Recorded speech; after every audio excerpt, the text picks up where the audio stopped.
ಧಾರವಾಡ ಉಪನಗರ ಪೊಲೀಸ್ ಠಾಣಾ ವ್ಯಾಪ್ತಿಯಲ್ಲಿ ನಿನ್ನೆ ರಾತ್ರಿ 9:30 ಇಂದ 10 ಗಂಟೆ ನಡುವಿನ ಸಮಯದಲ್ಲಿ ಫೈರೋಸ್ ಪಠಾಣ್ ಅಂತ ಒಬ್ಬ 32 ವರ್ಷದ ಯುವಕನಿಗೆ 3-4 ಜನ ಬಂದಂಥವರು ಅವ್ರ ಮನೆ ಹತ್ರ ಅಸಾಲ್ಟ್ ಮಾಡಿದ್ದಾರೆ. ನಂತರ ಅವನ ಮನೆಗೆ ಒಳಗಡೆ ಹೋದಂಥ ಸಂದರ್ಭದಲ್ಲಿ ಮತ್ತೆ ಚೇಸ್ ಮಾಡಿ ಅವನ್ನ ಅಸಾಲ್ಟ್ ಮಾಡಿದ್ದಾರೆ.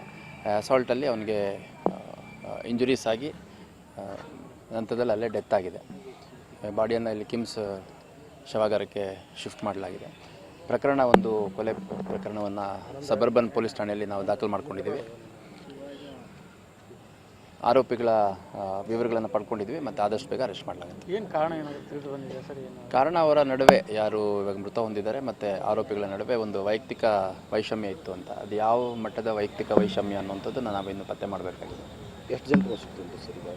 ವಶಕ್ಕೆ ಎಷ್ಟು ಜನರು ತೊಗೊಂಡಿದ್ದೀವಿ? ಅಲ್ಲ, ವಶಕ್ಕೆ ಒಂದು 3-4 ಜನ ಸಸ್ಪೆಕ್ಟ್ಸ್ ಯಾರಿದ್ರು ಅವ್ರನ್ನ ತೊಗೊಂಡಿದ್ದೀವಿ. ಇನ್ನೂ ಯಾರು CCTVಲಿ ಹೋಗಿ ಎಕ್ಸಿಕ್ಯೂಟ್ ಮಾಡಿರೋರಿದ್ದಾರೆ ಅವ್ರನ್ನ ಇನ್ನೂ ವಶಕ್ಕೆ ಪಡಿಬೇಕಾಗಿದೆ.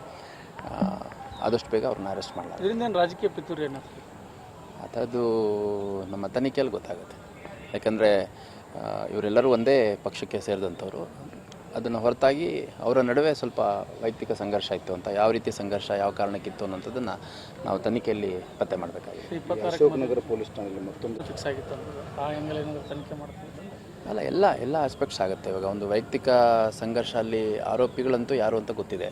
ಸೊ ಆರೋಪಿ ಮತ್ತು ಮೃತ ಯಾರಿದ್ದಾರೆ ಅವರಿಬ್ಬರ ನಡುವೆ ಏನು ವೈಯಕ್ತಿಕ ಸಂಘರ್ಷ ಇತ್ತು ಅನ್ನೋವಂಥದ್ದನ್ನು ನಾವು ಸಮಗ್ರವಾಗಿ ತನಿಖೆ ಮಾಡುವಂಥ ಸಂದರ್ಭದಲ್ಲಿ ಎಲ್ಲ ಆಯಾಮಗಳಲ್ಲಿ ತನಿಖೆ ಮಾಡಲಾಗುತ್ತೆ.